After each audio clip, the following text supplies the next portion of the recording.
Hello student, मैं के sir आज फिर से स्वागत है मेरे YouTube channel AK Bright Academy में। जैसा कि आप लोग जानते हैं कि हम लोग क्लास 10th के क्वेश्चन चैप्टर नंबर 3 को जान रहे हैं, जिसका नाम है दो चौरस रैखिक समीकरण। तो इसमें हम लोग जानने वाले हैं 3.5 को, जिसका नाम है, जिसमें हम लोग पढ़ेंगे वज्र गुणन विधि। वज्र गुणन विधि पढ़ेंगे। अगले वाले हम क्या पर्सनाली में पढ़ चुके, 3 विधि पढ़ चुके, ग्राफीय विधि, विलोपन विधि, प्रतिस्थापन विधि। इस 3.5 में हम लोग जानेंगे क्या वज्र गुणन विधि। वज्र गुणन विधि होता क्या है, इसके बारे में जानेंगे, और इस दोनों एग्जाम्पल की सहायता से हम आप लोग को बताना चाहते हैं वज्र गुणन विधि के बारे में। तो चलिए चलते हैं, स्टार्ट करते हैं। सबसे पहले इस क्वेश्चन को हम बताते हैं। इस क्वेश्चन को सबसे पहले हम क्या करते हैं बताते हैं। देखिएगा इस क्वेश्चन में क्या होता है। देखिएगा, हो गया, ये हमारा क्वेश्चन हुआ है। देखिए वज्र गुणन विधि में क्या है, पहला स्टेप ये याद रख लीजिए कि x बट्टा बराबर माइनस वाई बट्टा बराबर 1 बटा कर लिए, दिक्कत कुछ नहीं। अब देखिए x के बाटा में हम क्या लिखेंगे, y के बाटा में क्या लिखेंगे, 1 के बाटा में क्या लिखेंगे, ये बात का बात है। हम लोग देखेंगे सबसे, देखिए पहला स्टेप तो ये हमेशा याद रखना है कि x के बाटा में फिर माइनस वाई फिर 1। अब इसके बाटा में हम लोग लिखेंगे क्या, अब समझिएगा। देखिए हमें क्या लिखना है x के बाटा में, अगर x के बाटा में लिखना है तो क्या कर लीजिएगा, x को इस तरह मुदिए। x को मुदिएगा तो क्या करेंगे, इसका y का गुणन इस तरीके इस तरह गुणा करेंगे, इस तरह और इस तरह, मतलब तिरछा तिरछी यहाँ पर गुणा होने वाला है। जो गुणा होगा गुणांक के साथ होगा। ये हम x को बंद कर लिए तो सबसे पहले इसका इस तरह गुणा कीजिए, उल्टा नहीं करना है, सबसे पहले इस तरह नहीं कर देना। अगर इस तरह कर दीजिएगा तो माइनस प्लस का बहुत अंतर हो जाएगा और आंसर भी गलती आ जाएगा।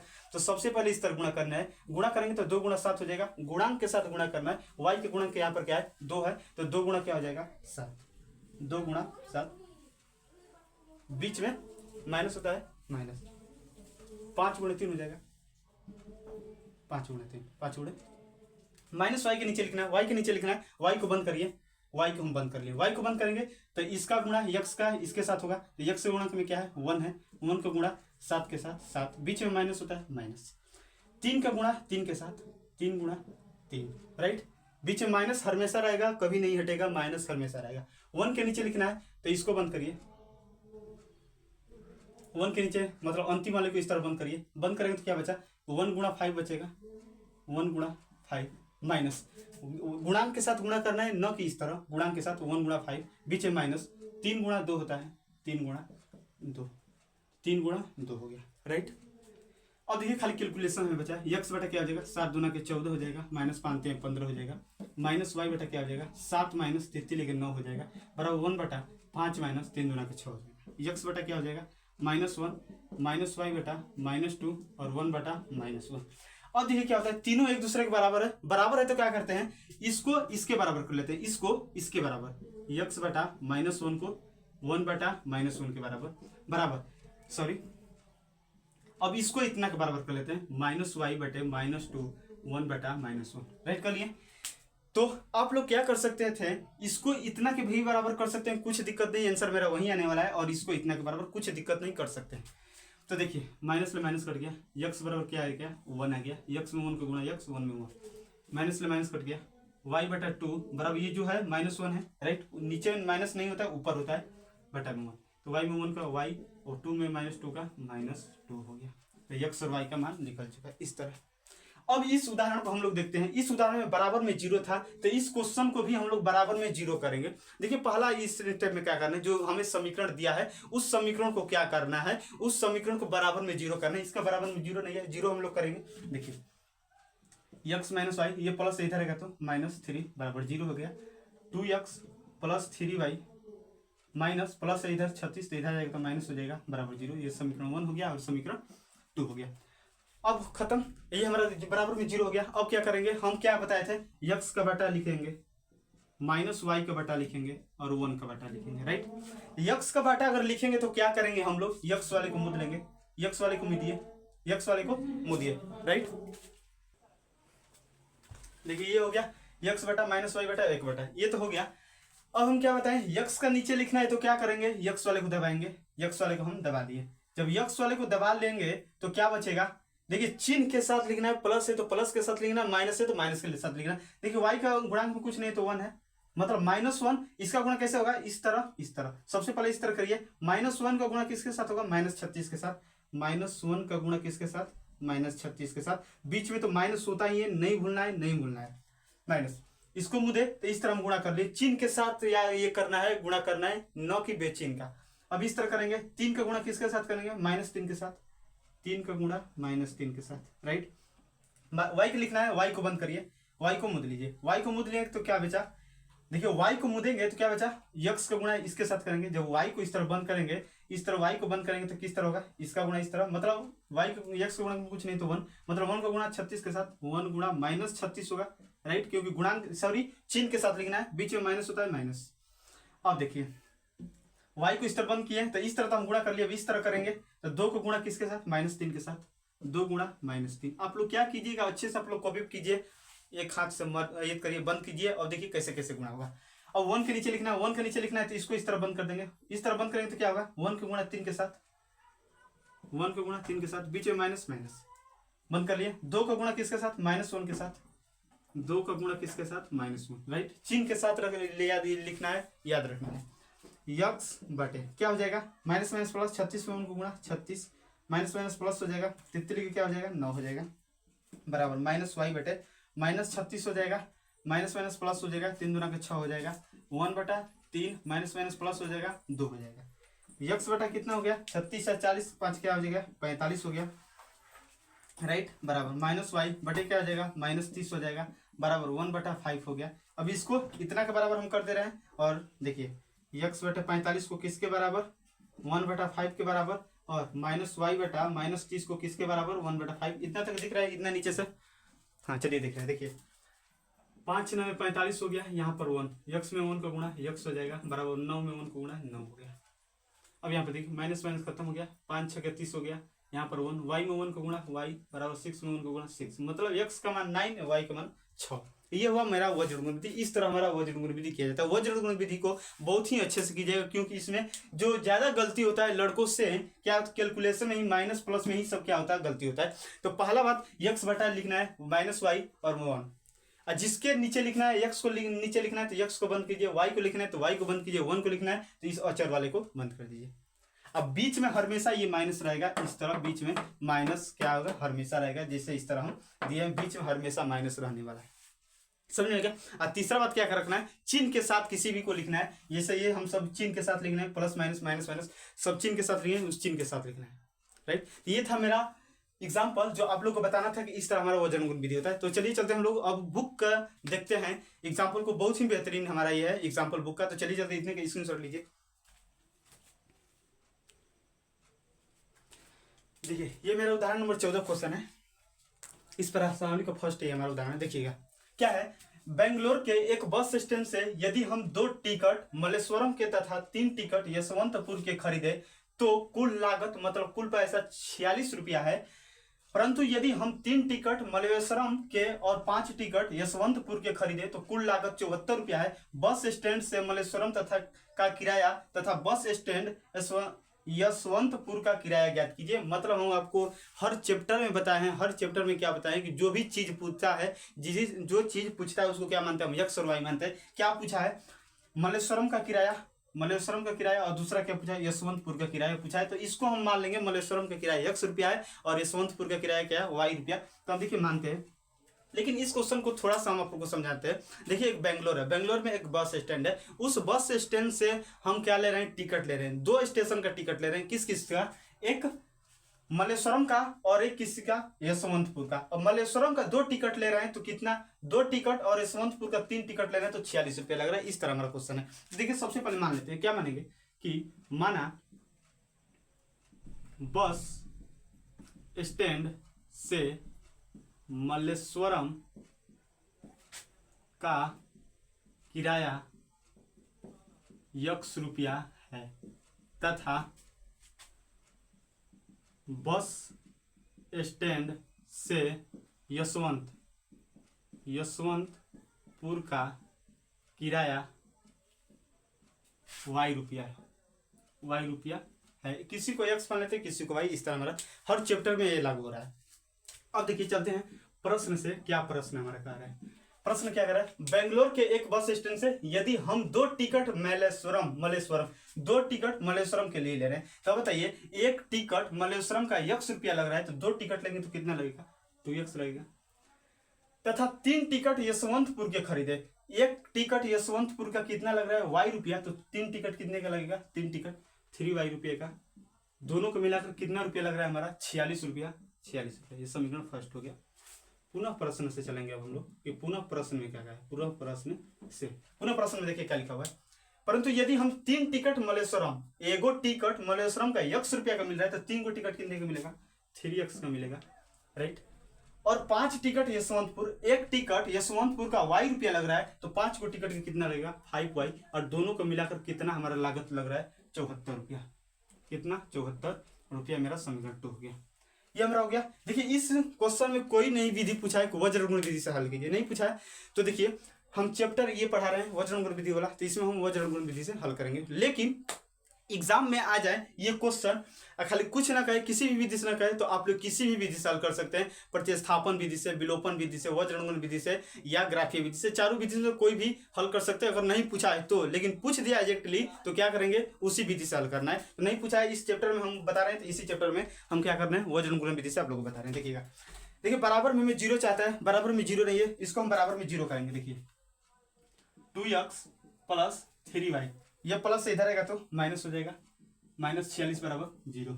अब इसी को कीजिए 3x plus 5y, 3x plus 5y, ये 74 प्लस से इधर आएगा तो -74 हो जाएगा, बराबर 0। बराबर में 0 हो गया। अब हम लोग कर सकते हैं, क्या प्रोसेस था मेरा, इस तरह था, x के बट्टे लिख रहे थे, y -y के बट्टे लिख रहे थे, और 1 के बट्टे लिखते हैं। इतना तक दिख रहा है, हाँ चलिए दिख रहा है।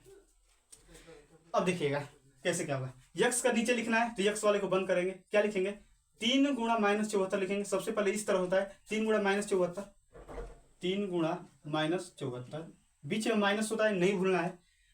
इस तरह हो गया। अब इस तरह करेंगे, 5 गुणा -46 हो जाएगा, 5 गुणा -46 हो जाएगा, राइट।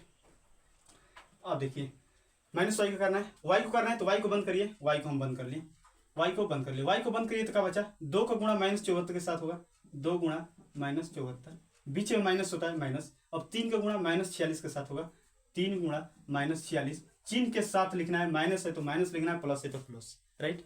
अब 1 का लिखना है तो अचर पद को बंद कर लीजिए, 2 गुणा 5 हो जाएगा, 2 गुणा 5, बीच में तो हमेशा माइनस होता है, 3 गुणा 3 हो जाएगा, 3 गुणा, कुछ दिक्कत नहीं।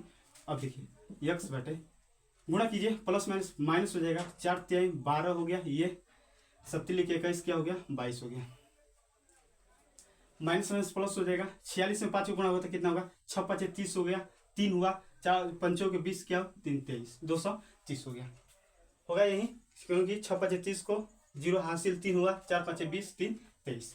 अब देखिए माइनस वाई के बटे क्या लिखेंगे, माइनस हो जाएगा, 74 दुना के 4 दुना के 8, 7 दुना के 14 हो जाएगा, 148, माइनस माइनस प्लस हो गया, 46 में 3 का गुणा हो गया, क्या होगा, 36 18 हो गया, 4 3 12 1 13 हो गया, बराबर 1 बटा 5 दुना के 10 होता है, -33 का 9 हो गया।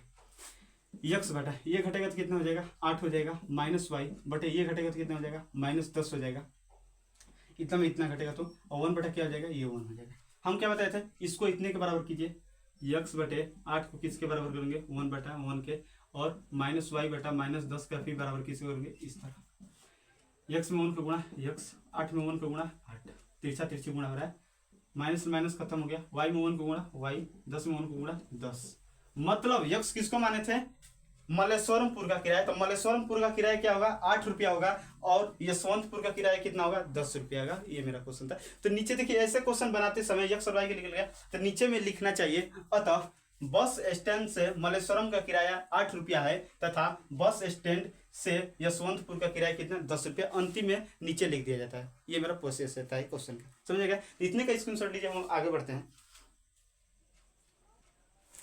तो चलिए चलते क्या करते हैं, उदाहरण नंबर 15 को देखते हैं। उदाहरण नंबर 15 बहुत ही इजी है, क्या है देखिएगा, p के किस मान के लिए निम्न समीकरण के युग्म का एक अद्वितीय हल होगा। अद्वितीय हल मतलब हम क्या बताए थे, ये वाला कंडीशन होता है अद्वितीय हल में, not is equal to b1 बटा b2।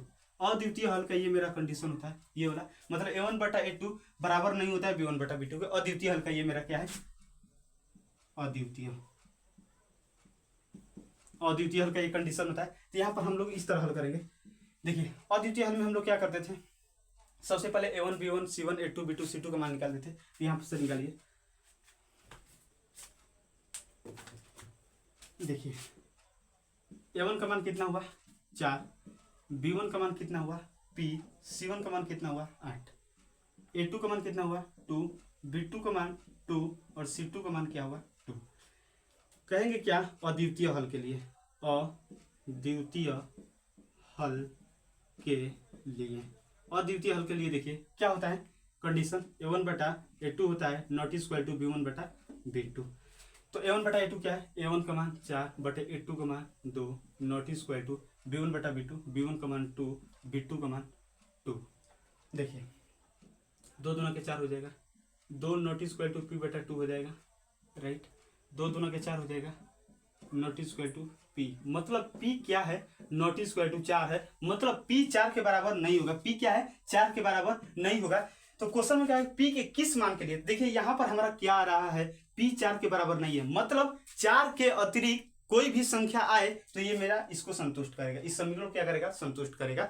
और P देखिए P 4 के बराबर नहीं है, इसका मतलब ये है कि P के अलावा अन्य कोई भी अगर मान आएगा तो इस समीकरण को हमारा क्या करेगा संतुष्ट करेगा, राइट। तो यहाँ पर हम लोग को एक क्या करना होगा, चीज लिखना होगा। क्या लिखेंगे, देखिए इस तरह लिखेंगे, ये हम इरेज करते हैं।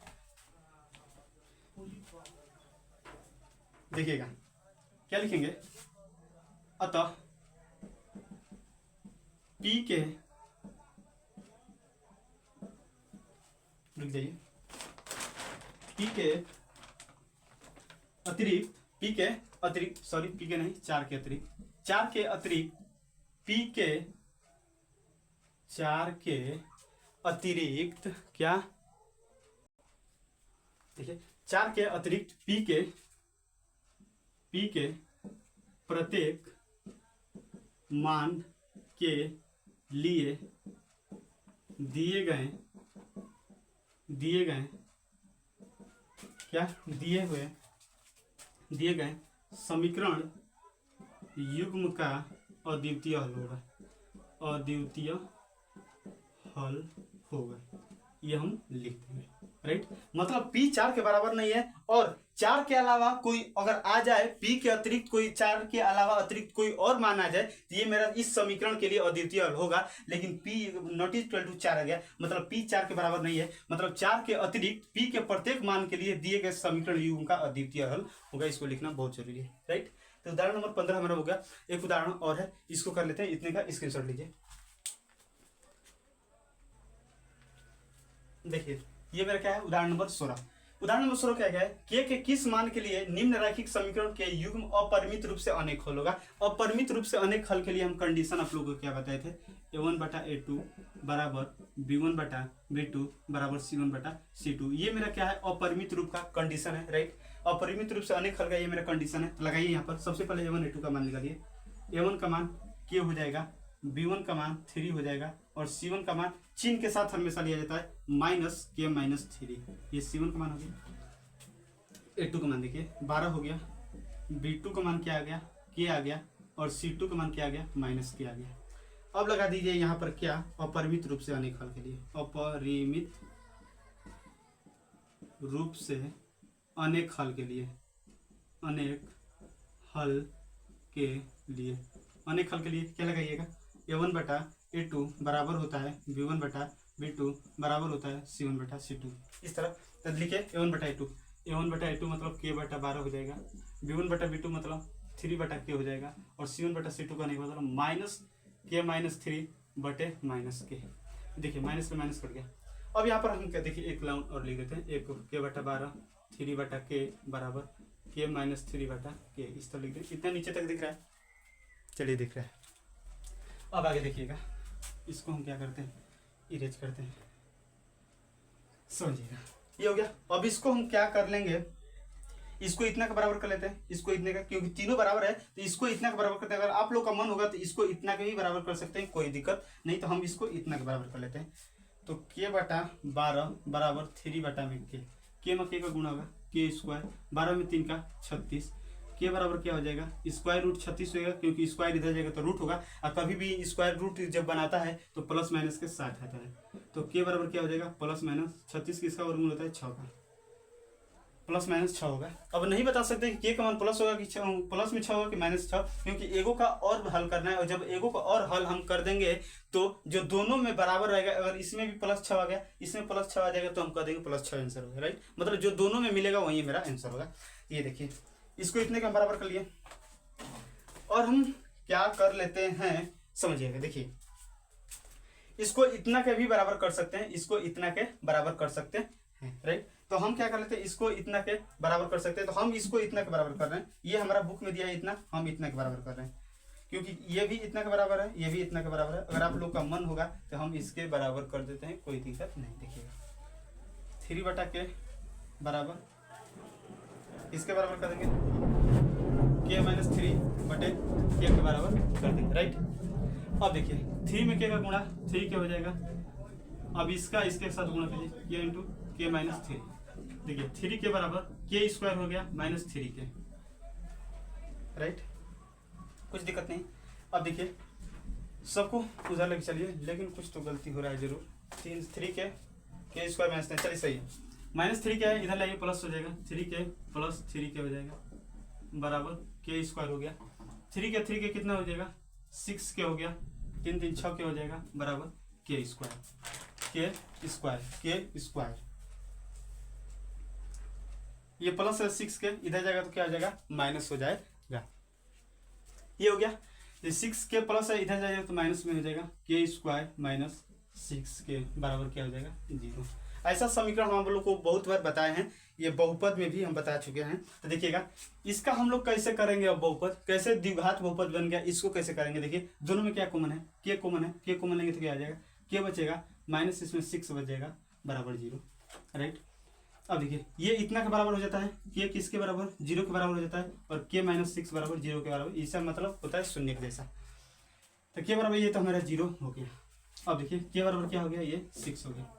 अब दोनों में देखिए कौन कौन मिल रहा है, इसमें प्लस माइनस 6 है, मतलब एक प्लस 6 है एक माइनस 6 है। इसमें के का वैल्यू 0 है और के का वैल्यू 6 है। दोनों में क्या मैच कर रहा है कि जो दोनों में, इसमें भी प्लस 6 है और इसमें भी 6 है, मतलब यहाँ पर पूरा जो एक्यूरेट मान होगा मेरा 6 होगा। के का मान क्या होगा, 6 होगा। तो इसको हम कुछ अच्छे तरीके से लिखेंगे, क्या लिखेंगे देखिएगा। ये हो गया।